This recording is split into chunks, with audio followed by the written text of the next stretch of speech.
Ang totoong padre de pamilya, hindi kinukwenta ang binibigay sa pamilya, kundi mas inaalala kung paano maging mabuting asawa at ama. Para sa mga ama ng tahanan, huwag ugaliin na sumbatan ang inyong mga asawa.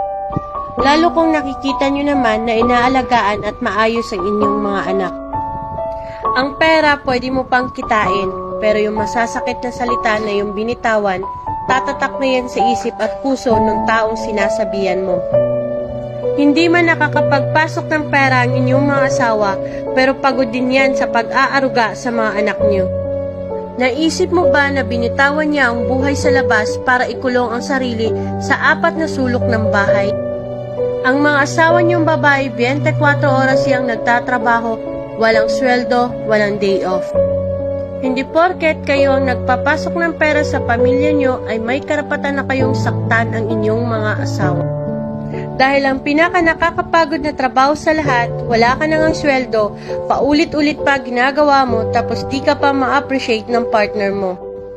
Madaling magtiis sa hirap pero ang mabilis makapagpasuko ay ang maling pagtrato. Mahalin nyo at tratuhin ng tama ang mga partner nyo dahil baka isang araw magising ka na lang na wala na sila. Tandaan mo, bago yan